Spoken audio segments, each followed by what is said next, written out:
"Claire, you're becoming an embarrassment," my husband Eric said, not looking up from his laptop as I walked into our kitchen in Denver, Colorado.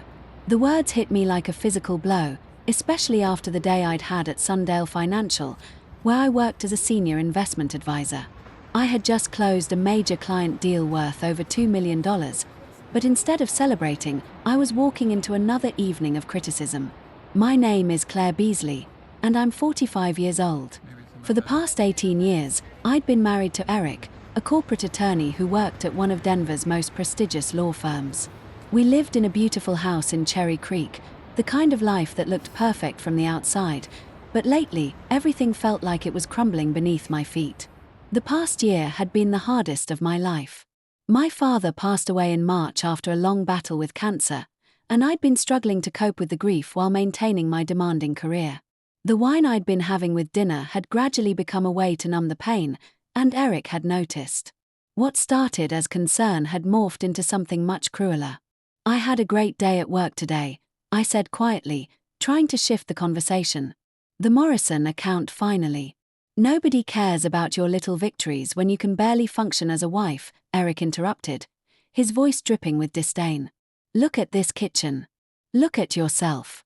I glanced around the kitchen, which was admittedly messy from the morning rush, then down at my work clothes that were wrinkled from a long day. His words stung because there was just enough truth in them to make me doubt myself. I had been drinking more, and I had been struggling to keep up with everything. "Eric, I'm trying my best here. This year has been trying your best." He laughed, a sound that made my skin crawl.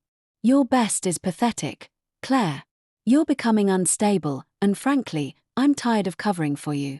Something cold settled in my stomach at his choice of words. Unstable seemed like such a calculated term, not something someone would say in the heat of an argument. But before I could process that feeling fully, Eric's phone rang. "I need to take this," he said, walking toward his home office. "Try not to embarrass yourself further tonight." As he disappeared down the hallway, I stood alone in the kitchen, feeling smaller than I had in years. The silence of the house pressed against me, and I found myself reaching for the wine bottle on the counter. But something made me stop. Maybe it was the way Eric had said unstable, or maybe it was just exhaustion. But I put the bottle back and poured myself a glass of water instead. Little did I know that this simple decision would change everything. The next morning, I woke up with a clearer head than I'd had in months. Eric had already left for work, which wasn't unusual, but I noticed he'd left his coffee mug on the nightstand instead of taking it to the kitchen. As I reached to grab it, something small and black caught my eye tucked behind the lamp base. My heart stopped. It was a voice recorder. I stared at the tiny device for what felt like hours, but was probably only seconds. Why would Eric be recording me in our bedroom? My hands shook as I carefully examined it without moving it from its position. The red light indicated it was actively recording. Suddenly, every conversation we'd had recently took on a different meaning. Every time he'd goaded me into arguments, every time he'd accused me of being too emotional or irrational, every time he'd pushed me toward that wine bottle. It wasn't concern for my well-being. It was evidence gathering. I left the recorder exactly where it was and went downstairs to make breakfast, my mind racing.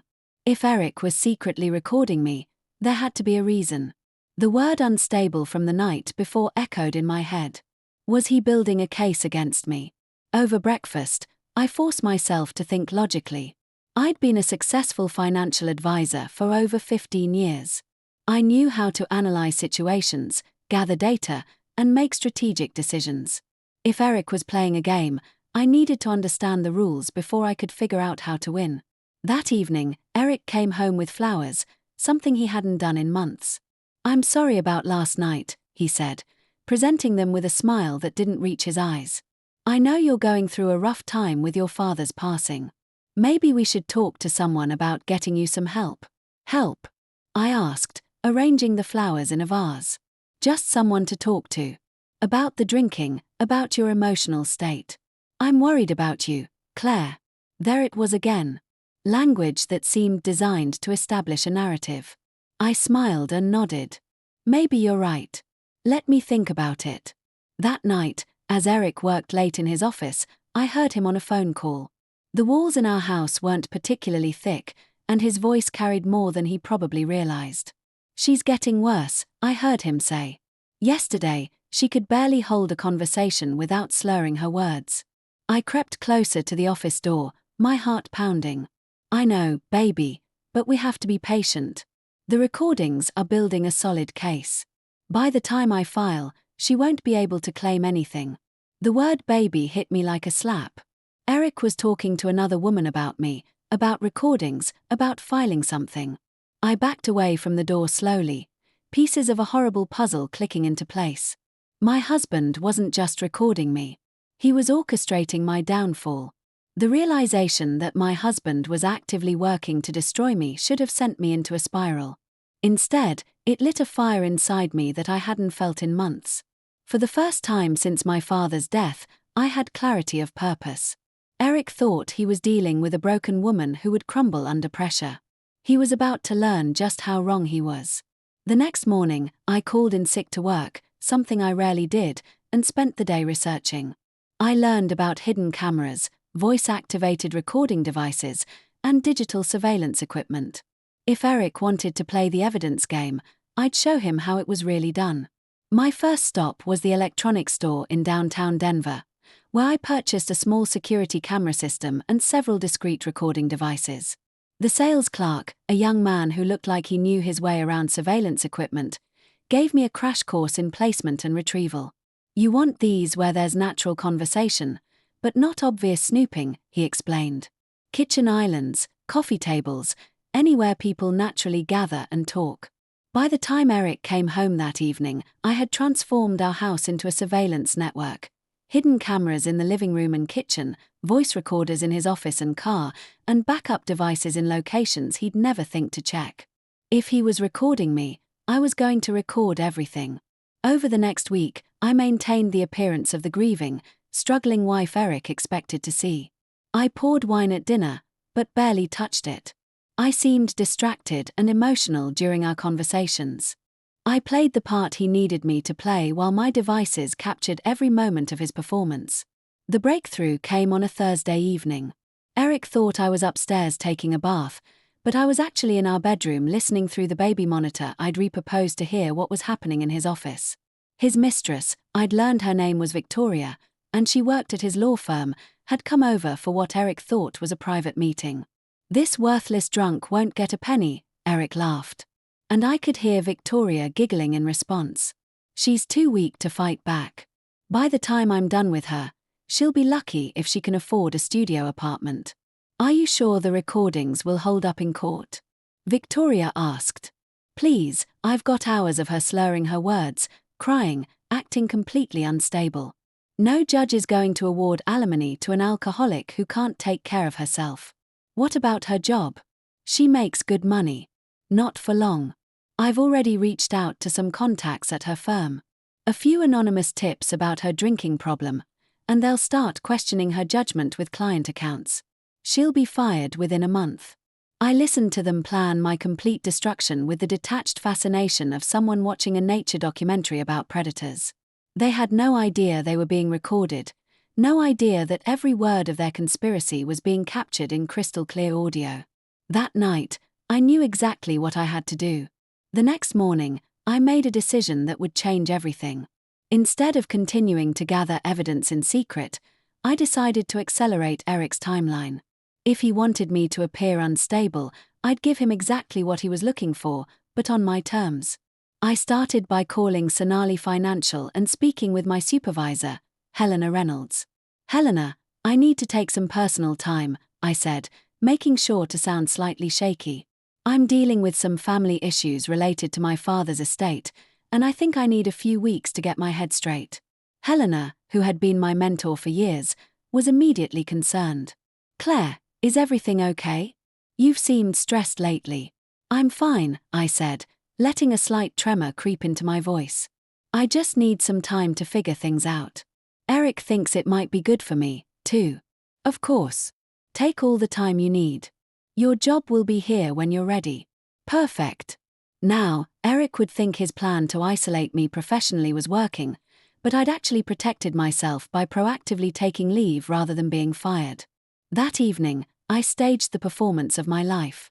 As Eric walked through the door, I was in the kitchen with a glass of wine in my hand, though it was actually grape juice mixed with water. I'd spilled some on my shirt and messed up my hair slightly. "Claire, what happened here?" Eric asked, and I could hear the barely contained excitement in his voice. "I had a bad day," I said, making sure to sound slightly slurred. "Helena thinks I need time off work. Maybe she's right. Maybe everyone's right about me." Eric moved closer, and I could practically see him calculating how this would play in divorce court. "Honey, I think you should sit down. You seem upset." "I called my sister today," I continued, improvising. "Told her about how you've been helping me deal with Dad's death. She thinks I'm lucky to have such a supportive husband." The irony wasn't lost on me, but Eric ate it up. "I just want what's best for you, Claire. Maybe we should look into some treatment options." "Treatment?" I let my voice break slightly. "You think I need treatment? I think you need help, and I'm going to make sure you get it." That night, after Eric went to sleep, I downloaded all the recordings from my devices and began organizing them into a comprehensive file. What I found was even worse than I'd imagined. Eric had been systematically documenting what he perceived as my failures for months, creating a narrative of decline that started well before my father's death. But more importantly, I had captured his real voice, the cruel, calculating man who laughed about destroying his wife's life with his mistress. The contrast between his public persona as a concerned husband and his private cruelty was startling. The next day, while Eric was at work, I made a phone call that would change everything. I'd researched investigative journalists in the Denver area and found Rachel Moore, who wrote for the Morning Ledger and specialized in stories about abuse of power and legal manipulation. Mr. Moore's office came the professional voice of her assistant. "I'd like to speak with Rachel Moore about a story involving legal fraud and domestic manipulation," I said, my voice steady and clear. "Can I get your name and a brief description of the situation?" "My name is Claire Beasley. My husband is a prominent attorney who's been secretly recording me and manipulating evidence to build a false case for divorce. I have recordings of him admitting to conspiracy and planning to destroy my career. I think your readers would be very interested in how the legal system can be weaponized against innocent spouses." There was a pause. "Please hold. Miss Moore will want to speak with you directly." 2 minutes later, Rachel Moore was on the line. "Mrs. Beasley, tell me everything." Rachel Moore was everything I'd hoped for in an investigative journalist. Sharp, skeptical, and absolutely relentless when she sensed a real story. We met the next day at a small cafe downtown, far from anywhere Eric might accidentally encounter us. "Before we go any further," Rachel said, pulling out a recorder of her own, "I need to make it clear that anything you tell me will be verified independently." "I don't publish," she said, "stories. I need evidence." "I have evidence," I said, sliding a USB drive across the table. Hours of audio, video recordings, financial documents showing money being moved without my knowledge, and communications between my husband and his mistress detailing their entire plan. Rachel's eyebrows raised as she pocketed the drive. "This sounds almost too convenient. Why are you coming to me instead of just using this in divorce court?" "Because this isn't just about my divorce," I said. "Eric isn't the only attorney who's figured out how to game the system. He's told Victoria about other cases where he's used similar tactics. This is a pattern of behavior that goes beyond just one marriage. Victoria is the mistress. Victoria Hriss. She's an associate at his firm, Bram Cove Holdings Legal Division. According to my recordings, she's been helping him research ways to manipulate evidence in divorce proceedings. They've discussed at least 3 other cases where similar tactics were used." Rachel was taking notes furiously. "What kind of timeline are we looking at? When is he planning to file?" "Based on what I've overheard, he's waiting for one more incident that will cement his case. He wants me to have some kind of public breakdown or do something that will make his allegations seem credible." "And you're not going to give him that?" "No, I'm going to give him something much worse. I'm going to give him the truth." Over the next week, Rachel worked with incredible efficiency. She verified my recordings with audio experts, cross-referenced the financial documents with public records, and even managed to interview 2 other women who had gone through divorces with attorneys from Eric's firm under suspicious circumstances. Meanwhile, I continued playing my part at home. Eric's behavior had become increasingly bold. He no longer bothered to hide his contempt for me, probably because he thought I was too broken to notice or remember clearly. On Wednesday evening, he brought Victoria to our house for dinner. The audacity of it took my breath away, but I maintained my composure. "Claire, you remember Victoria from the firm Christmas party last year?" Eric said, as if this was a perfectly normal social visit. "Of course," I said, shaking Victoria's hand and noting how she avoided eye contact. "It's so nice of you to come check on me. Eric's told you about my rough patch, I'm sure." Victoria glanced at Eric nervously. "He mentioned you've been going through a difficult time." "Oh, yes, very difficult. Sometimes I feel like my whole world is falling apart, and I don't even know why." I let my voice carry just the right amount of fragility. "It's like someone is systematically destroying everything I care about, and I'm too stupid to understand how." The irony was delicious. Victoria actually squirmed in her chair. During dinner, they became increasingly relaxed, probably assuming I was too damaged to pick up on their subtle communications and inside jokes. What they didn't know was that every word was being recorded by 3 different devices I had strategically placed throughout the dining room. "You know what?" Eric said as Victoria was leaving. "I think Claire's finally starting to understand that she needs help. Sometimes people have to hit rock bottom before they can accept reality." "That's so true," Victoria agreed. "Sometimes the kindest thing you can do is stop enabling someone's destructive behavior." After she left, Eric turned to me with what I'm sure he thought was a compassionate expression. "Claire, I think it's time we had a serious conversation about getting you some professional help." "You're probably right," I said. "Maybe it's time I face the truth about my situation." I wasn't lying. It was definitely time for the truth.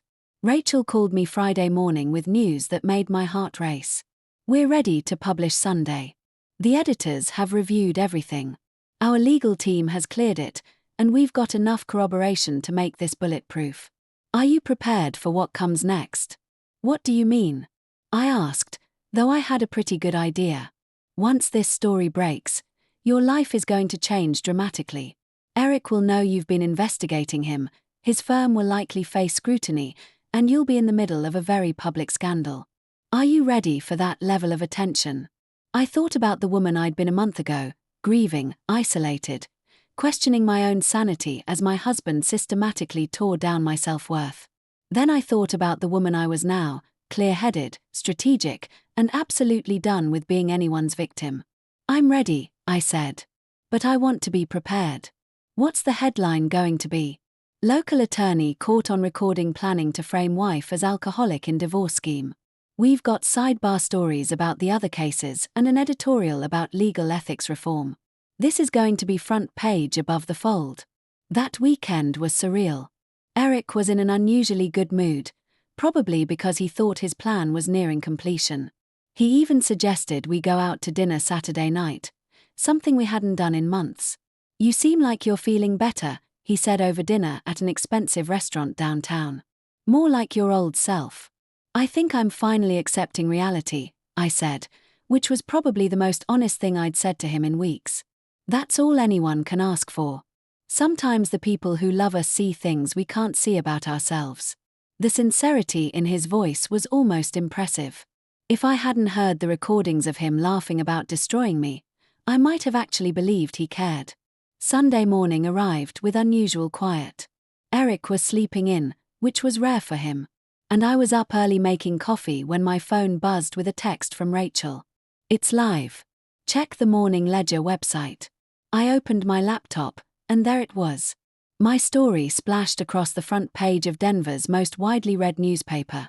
The headline was even more damning than Rachel had described. "Prominent attorney secretly recorded wife, planned false alcoholism claims, and divorce conspiracy." The article was devastating.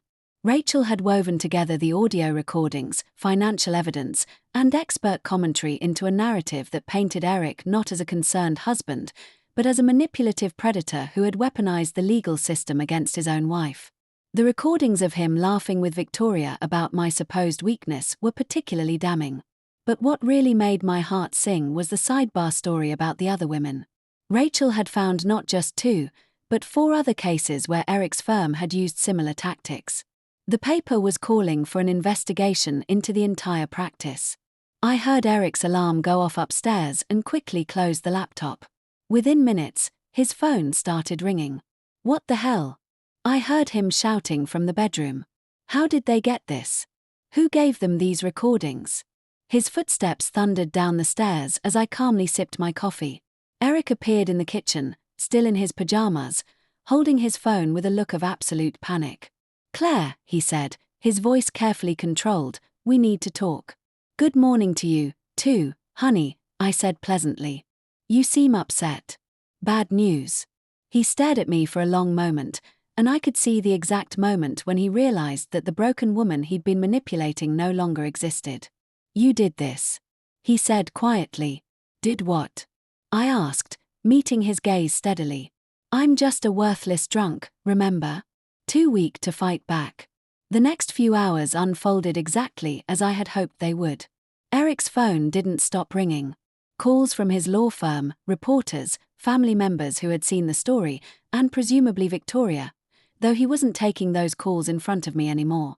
"You recorded me," he said, pacing around our kitchen like a caged animal.